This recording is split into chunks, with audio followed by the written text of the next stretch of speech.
And we're live.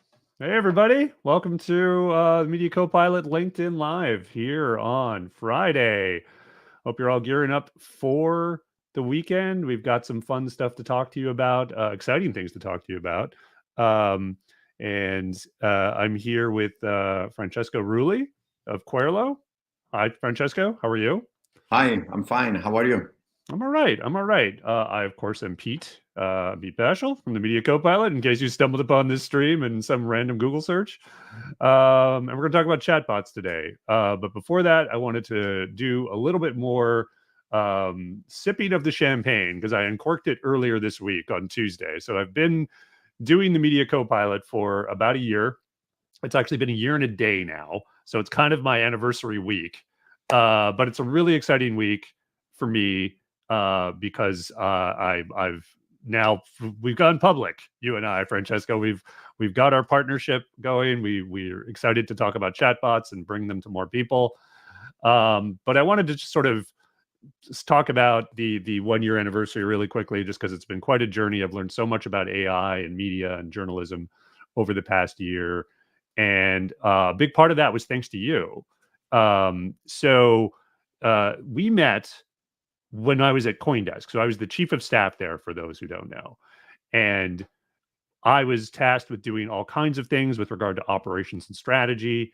And one of the things that I was super excited about when my boss, Michael Casey, our mutual friend, Yeah. told me about it was that, hey, you know what we should do?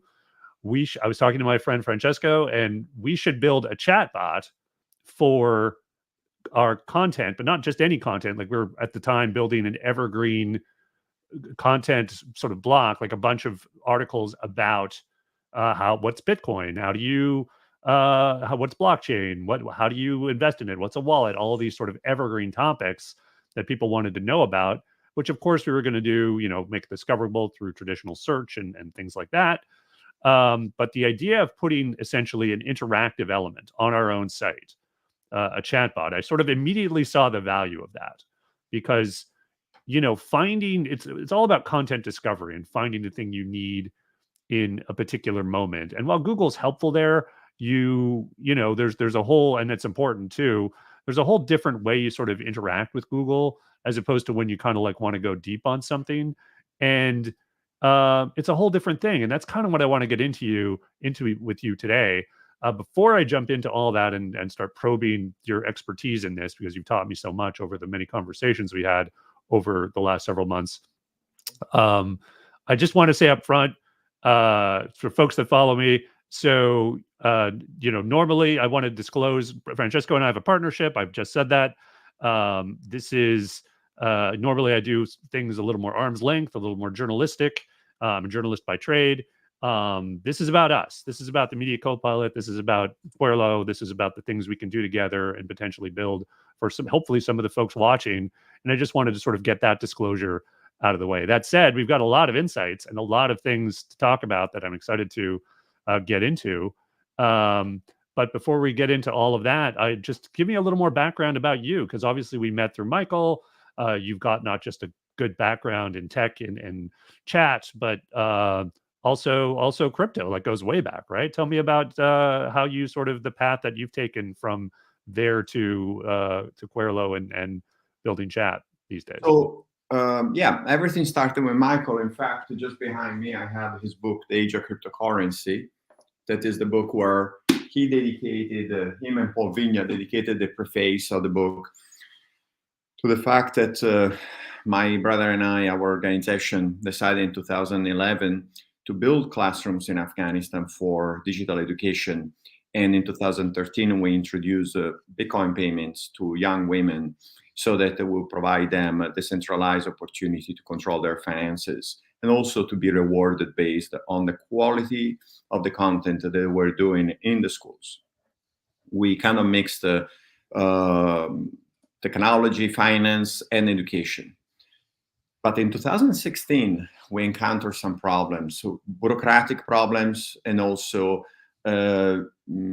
organizational problems in a very complex situation of Afghanistan. And that's when we decided to transform this project into chatbots. And that's how we got into the use of artificial intelligence using the early versions of IBM Watson it was for the purpose of education, so that the students could access educational opportunities regardless if they were able to access school or not. And that's how we got into the conversational artificial intelligence space in 2016. That is now about 8 years ago. See, I love that you're giving this great background. That's 8 years ago. This is way before the current generation of ChatGPT, where everyone jumped on the AI bandwagon, guilty. But you've been doing this and thinking about this for a hell of a lot longer, which is again one of the things that I just wholly respect, but also why I wanted to partner with you guys on this. Just have so much experience and insight into this area. Yes, and indeed, that interview that I did with Michael Casey, defining me an original gangster for Bitcoin in the philanthropy space, was the beginning of our crazy high-tech adventure, and then obviously getting into the space for same reasons of dealing with a complex situation of a region so far, in which is Afghanistan, and language barriers into conversational AI in 2016. Being one step ahead of everybody else for philanthropic reasons, not for financial gain, is a huge satisfaction, because sometimes I think we put the money before the heart, and it shouldn't be like this. I mean, I don't want to sound like idealistic, but I learned more dealing with the very complex circumstances of education for women in Afghanistan than any other use case in my life. Yeah, I definitely believe it. A lot of challenges there, and even before you get to like, how do I monetize? Certainly, when you're talking about information. So tell me a little bit about sort of the current iteration of Querlo, what you typically do, and the kinds of things you generally build for businesses with regard to chat. So we are technology agnostic. Querlo is a chatbot studio. It's a place where you can actually build a chatbot, a digital assistant, a digital twin in a no-code environment that allow us through a router to call different language models. We started, as I mentioned before, with IBM Watson. Then we introduced Microsoft Lewis. Then obviously through Microsoft Lewis, we got into all services of Azure AI. And then there was the evolution of getting into using the current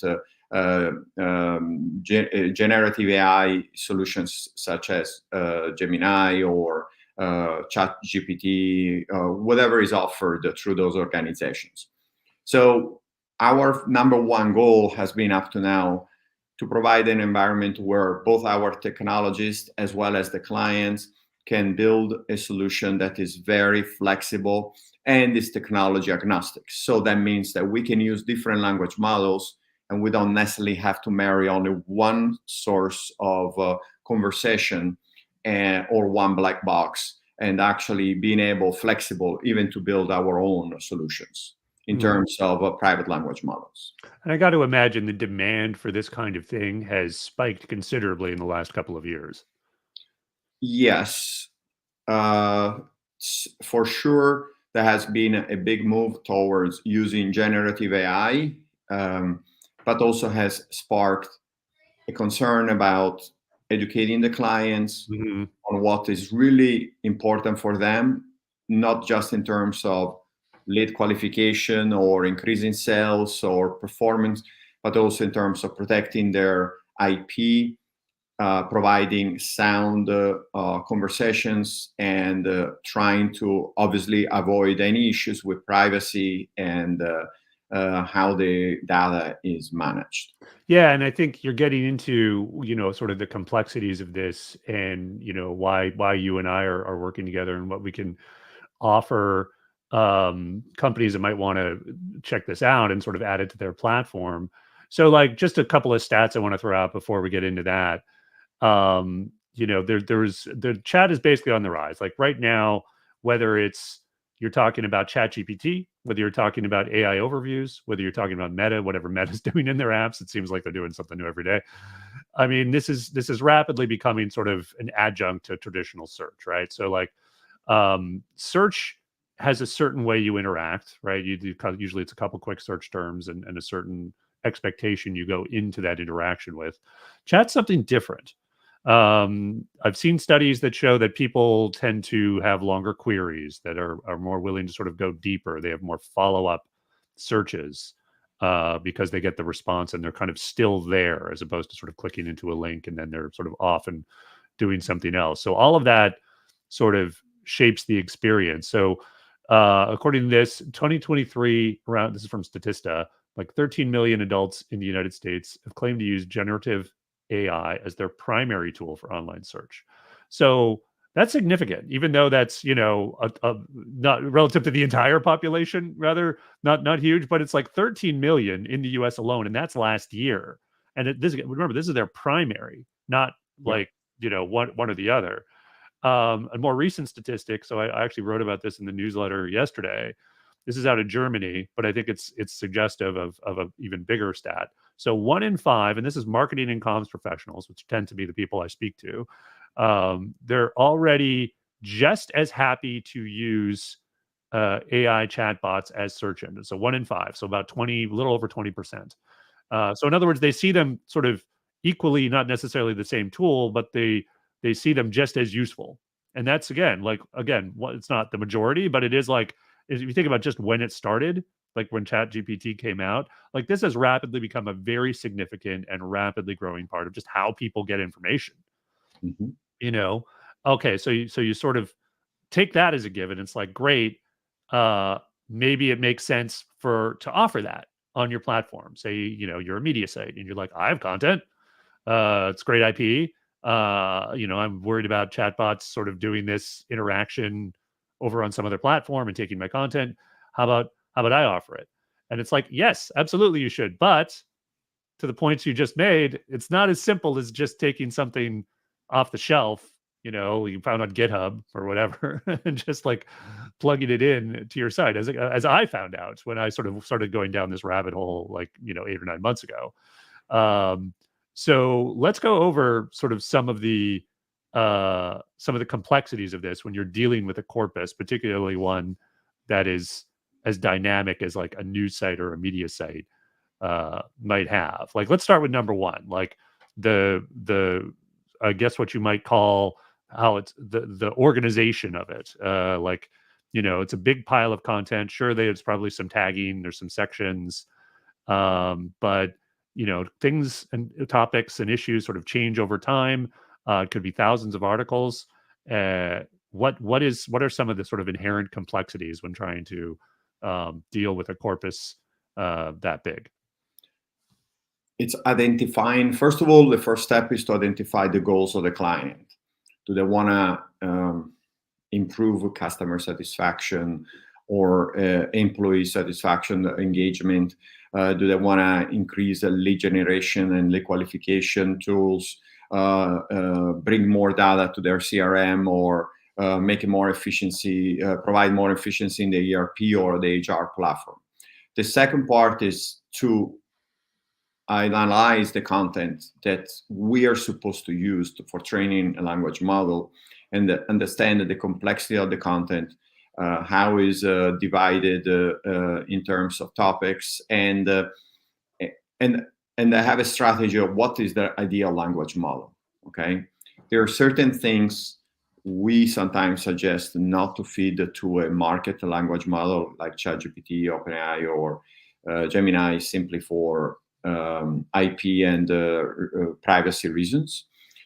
Other matters that are more public, they can be used instead in that way, and we are not affected. There is not a loss of IP if some of the knowledge is taken. So if we take a website information that is public anyway, that is crawled by search engines like Google anyway, we are less concerned. Obviously, we have to check with the client about what happened to the data that is fed to a language model that could be trained to answer people to question in other matters. Instead, if it's something internal, some IP that should be actually guarded, obviously we have to consider alternatives, and possibly the creation of a private language model where what we call the black box is owned, controlled, and designed by the client itself. Yeah. Let me zero in on just the first thing you said really quickly, because I think that's super important. Because there's a lot of media companies or folks in charge of a content, operation might be thinking, "Oh, just put chat on it," and it's like, we'll see what happens. It's like, well, no, no, no, no, no. Like maybe you should sort of think about what you want your readers or your audience to be doing. Exactly. Like, is it literally just recirculation? Like, do you want them to just go into more articles? That'll inform sort of how to structure these responses. A lot of places that have, say, evergreen content want a transaction somehow through some sort of affiliate, revenue model. They might want to point people to specific links or products. So that needs to be sort of taken into account in how the bot is tuned. And a news site, even if it is sort of straightforward, I just want to give people more news and give them summaries of it. There needs, this is actually something I kind of got into a little bit with Joanna Stern in a podcast recently. So the Wall Street Journal sort of built their own chatbot for an iPhone review. It was basically, Mhm. and they programmed it, obviously with a lot of background information on a lot of iPhones going back 10 years. And the problem there is like, well, wait a minute, how does the chatbot know that people really want to talk about recent iPhones versus like whatever, the iPhone 10 or the iPhone 8 or whatever, because it's all just sort of in a pile there. You need to tune it. You need to tell it, like, you got to emphasize the stuff here and not so much here. It's just, there's a lot more to it than just like throwing like a glorified search interface um, on your corpus. And it all comes down to what do you want this thing to do? And it should be probably more specific than like, I don't know, I want chat on my content. Exactly. And this strategic exercise is very helpful for companies and executives because they also, regardless if they adopt the chat itself, if they create the artificial intelligence, it's a good start to think about the objectives. And sometimes I explain people this is also first step to create your first digital employee, where suddenly people can ask you how many people work in your company, and you can say 20 people, 200 people, 2000 people. How many of those are humans? And there is going to be a percentage going forward that are not human employees, and they will have specific tasks, and they will eventually augment the humans, or in certain cases help the humans to create new opportunities that were not available before. Like, for example, the multi-language capability can easily open markets where nobody has language skills, right? For example, in my case, I have a digital twin, francescorulli.com, where people can talk in any language. So I get people talking to me in Arabic, in Azerbaijani, in Hindi, and my digital twin does a good job answering the informations, and then providing me a report. From this report, I have the option to translate back in English or in Italian, and improve my knowledge base based on those questions. So it's an opportunity for me to interact with 8 billion people instead of just those who speak English and Italian. Totally. And I think one of the last things you said there is super important because it's not maybe immediately obvious, but I think anyone who deals with sort of audiences and trying to and growth, it probably it set off a light bulb, which is that you're going to get a whole new set of insights as to like the questions people are asking and the things people are doing with this interactive chat. And I see this as like the suitcase in Pulp Fiction where it comes up and it's glowing and it's like, this is the thing you want. This is the thing you want because it's brand new. It's on your platform. You're going to see it all. You're going to see essentially what people are interested in. And the more people interact with it, the more you're going to understand how do I adapt my content strategy to satisfy these people. Now, to be clear, this is like a one part of content strategy, but it's so important because it's your most loyal audience by definition. Not only have they come to your platform, but they've decided to interact with you in this novel way and be very detailed about their query. And so the more you get, the more you can adapt what you offer, and it can really turbocharge your content strategy with them. I mean, the whole idea is like, again, what we said at the beginning, what's your goal? Do you want to deepen engagement? Do you want to improve transactions? Do you want to conversions? Do you want people to subscribe to like, a newsletter or something? All of that you can sort of start tuning better once you have this insight into what people really want when they come to your platform. Yeah. In fact, we built over 17,000 chatbots. Okay. And in the beginning, there was a lot of small little things done with deterministic conversations, and then with natural language understanding that work very well for the purpose of lead qualification or lead generation. The introduction of generative AI is a great upgrade, but is also something that has to be taken with a grain of salt, because sometimes it can divert the conversation into a direction that is not directly convenient for our client or for whoever has commissioned the chatbot. So it's very important sometimes to have that strategy down and then analyzing opportunities. And in certain cases, it will be great to have generative AI. In other cases, it will be great also to have simpler solutions that bring straight to the point, or turn the conversation around, where we are actually asking questions, or we're suggesting the user what questions to ask. Because it's also important to understand that users, sometimes in front of a chat, they don't know what to ask. And we have to handhold them to say, those are pertaining questions. In my personal chatbot, or even the chatbot we built for Michelangelo, we get crazy questions that are absolutely sometimes not pertaining to the topic. And that's our job, to bring people back to explain this artificial intelligence has been created for you to inquire about the personal or the business of Francesco Rulli or Michelangelo Buonarroti, whatever, or for this organization, this institution, this is the type of information you're going to get. If you're trying to get other generic information, how to cook something or how to travel from point A to point B, you might be told, okay, just go on Google or seek other sources of information. So our job a little bit is also to get the client to understand less is more. So if we can narrow down the goals, then we improve the knowledge bases that support those goals, and we create a very big opportunity for the user. They get what they want, and they ask the right question, and the provider of the information, in which is probably creating a relationship and an engagement with the user that they wouldn't have otherwise.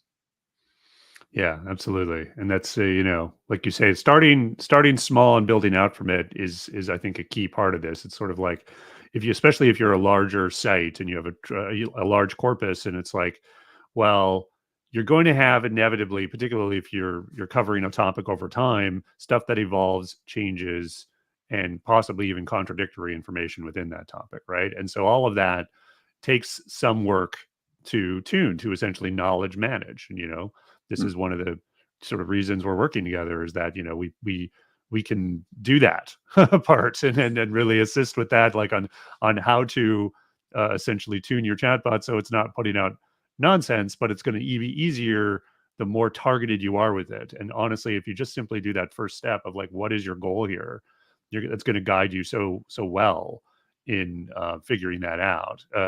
So what other challenges are there when in sort of building a good experience here that we might not have covered? What else sort of comes up as you've built 17,000 of these things? What's the weirdest thing that's sort of ever come up? Well, as I mentioned before, I think I realize educating users to ask the right questions is very, very, very, very important. So once you have your goals, your goals can be personal or business oriented. Okay. So on a business or perspective, you want to improve customer experience. You want to improve employee engagement. You want to improve lead qualification and lead generation.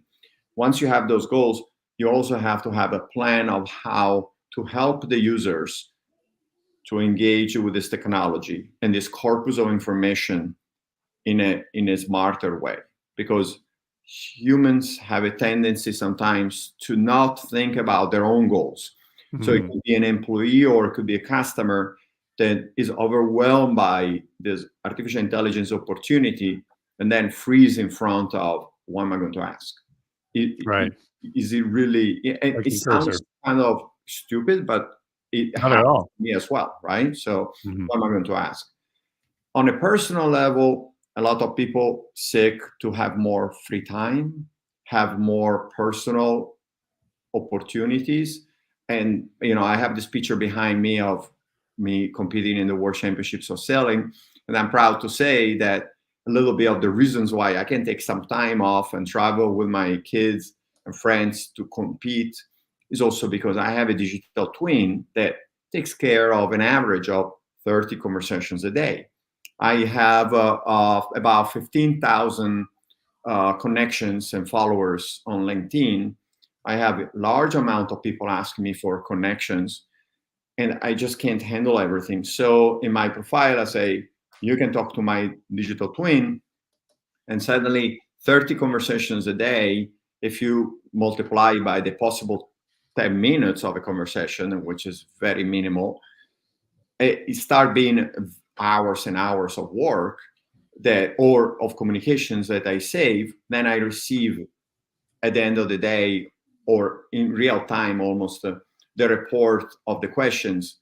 I see where my knowledge base, regardless if it's my personal or my company knowledge base, has failed to provide Mm. that insight.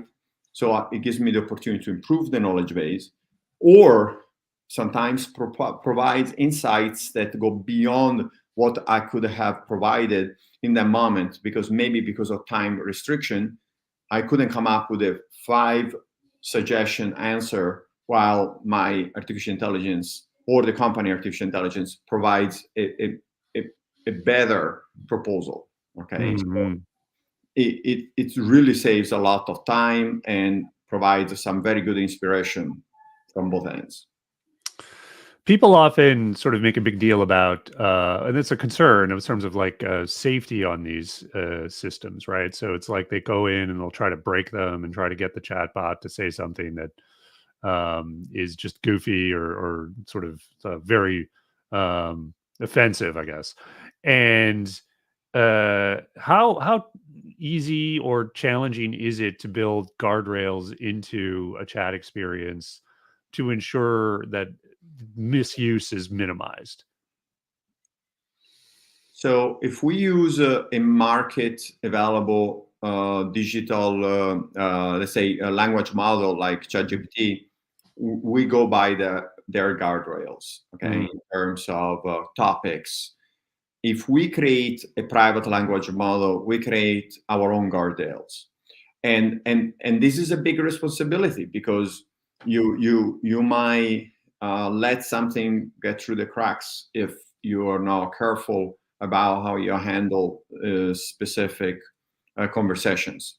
Prompt engineering is a not very precise industry, so you always rely on the language model provided by someone else. right. Instead of designing your own language model, is more into actually training the model the way you want it to be trained, and using a knowledge base that is more narrow.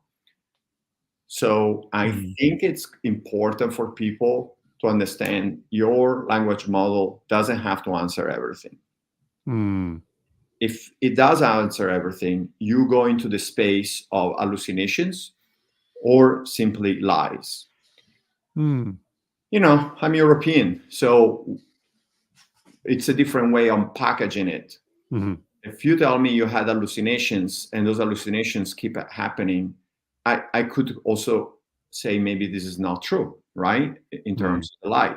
So it's important for a corporation or individual to understand how much hallucinations, or how many lies they're willing to spread out on the market, and if mhm, see the drama that happens behind the regulators and the employees and the executives and even the AI itself, all those corporations that are spending billions of dollars to build language models that have hallucinations, the question mark is, can we avoid those hallucinations? Yes, we can. But if we avoid those hallucinations, we are going to have a less eloquent person, or let's say language model on the other side. You talk to a language model who doesn't have hallucinations, it also doesn't provide all the knowledge of the one with hallucinations, because it has to be narrow and it has to just pick the information for what it knows, not come up with something that doesn't exist. So it's important, I think, to use that term, less is more.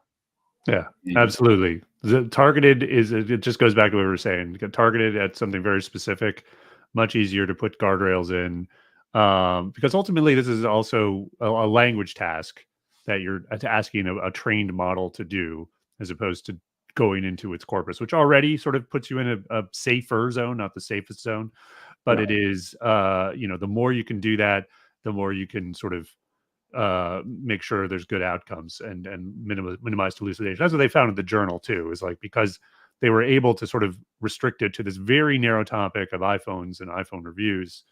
It was much easier to ensure people couldn't break it, much easier than say a raw language model, certainly. Yeah. I want to ask about a couple other quick things.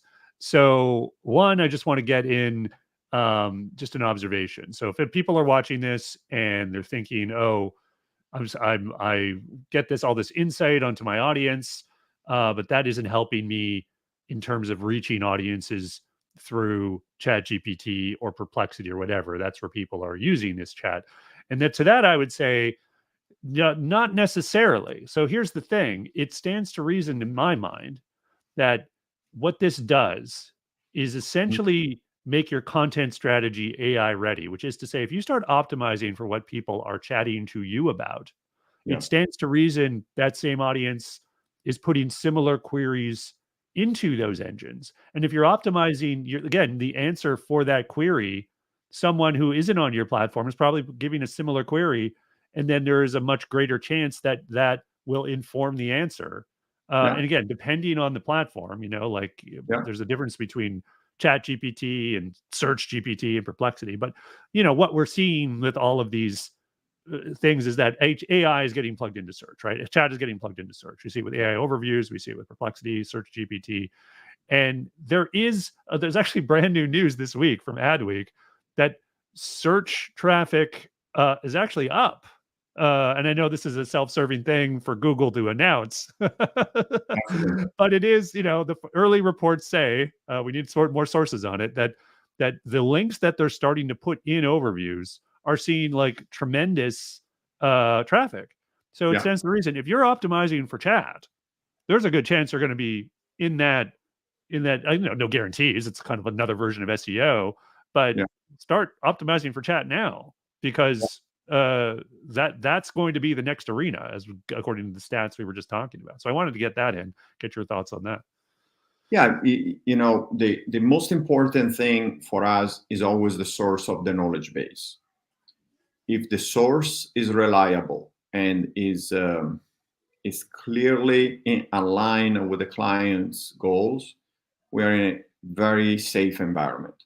When the source is whatever is online, without being sure, even if we have authorization to use that source, then we provided the service to our clients and the users themselves. So it's very important to consider that taking information from a generic search, even for a company, if they have 1,000 blogs and things go back to years before, where there can be contradictions, we can actually experience problems, even if we thought for a moment that knowledge base was reliable.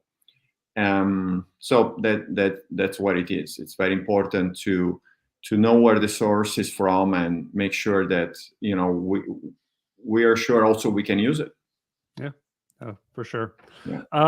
Couple quick questions about recent news. So you might have seen all the stuff around voice with Chat GPT and OpenAI. So then it's turning into these voice interactions. It makes me think about a multimodal future. I wrote about this yesterday where people are kind of have news agents and they're just talking to their agent and it goes to sites. Obviously the first generation of that will be more on platform. So for example, if you do a chatbot for your site, the more these sort of voice integrations get built into things, it'll power a way to simply speak to, like, literally speak to the site. And it's, I know that sounds almost trivial because it's like, oh, it's just going to read chats, it's responding to you, and I actually disagree a little bit because it's like a speech, particularly now that these voice modes have the ability to sort of interrupt the chatbot mid sentence and sort of steer it. It sounds really, that's a very powerful and new kind of interaction than just kind of sitting there waiting for it to kind of respond to you. You can start steering it in the middle of an interaction without sort of hitting buttons and going stop. Like it just seems much more natural to me. We're going to just start talking to the information that we're getting and being able to sort of, like, you'd be on a run or doing dishes or something and just talking to your AI Definitely. and getting, going deep on something. Even it's not just sort of like a casual summary, and you don't have to go to find a search for a podcast. You can literally like just get a big download on something and talk to it in any time. So I feel like that's going to be a thing that again media sites are going to have to contend with. How do I enable people to go deep on these chats and with their voice? Yeah, voice is fundamental to create a level of relationship and empathy. It has to be chosen carefully. It has to be customized carefully. There is the angle. What if you use your own voice for your own digital twin? Are you trying? Because I like to say I have a digital twin, but it's not me. So Right. francescorulli.com is not me. It's based on the knowledge base and is based on how the language model use my knowledge base. But I have, as of today, which I have voice, to make a distinction between who I am and what I would say, how I would say that, including my Italian accent, versus who is the digital twin. So this is where, also from an ethical perspective, it's a very complex thing. My father passed about 4 years ago. I have a digital twin for him, but I have struggled to figure out how to deal with the custom voice, because also from a legal perspective, what if you give authorization when you're alive, or can you give authorization to use that voice once someone is passed? And at the same time, what if this language model takes a direction that it's not supposed to take, right? Mhm. So, Yeah. so voice is a very delicate matter. Mm. Absolutely. Especially use cases like that. It's going to be a weird future in some ways, but it's you can't stop it. So I'm super thrilled to be partnering with you. Just to kind of go over, I think, what we're doing here as various viewers have joined. So, Francesco and his company Querlo, we're partnering with me at the Media Copilot, and we would love to bring all the great things that we've just talked about, like why chat is the future, why it can really help media sites deepen engagement and just essentially, make their strategy AI ready. We can do that for you. We can work together.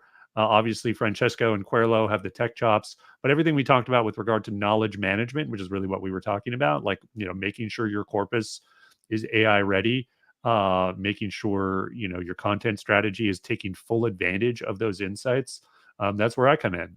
I've done tremendous experience doing all that with various sites, including Mashable, including CoinDesk, including reviews.com or Adventures. So we'd be excited to build one of these for anyone who may be thinking about this, who's watching either now or in the future. So get in touch. I think there's a banner here I can put on. Let me make, there it is. Boom. You can just email me anytime you want, day or night. I promise a bot won't answer you, at least at this point. I don't know. Maybe this is the far future when someone's watching this video, and it will be. But no, I'll reply. We'll explore what we can do for you, and we'd be thrilled to to bring the power of AI and chat to your platform.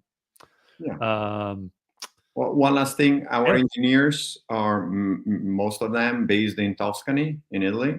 So for some, will also be the opportunity to visit Tuscany if they are interested to learn more.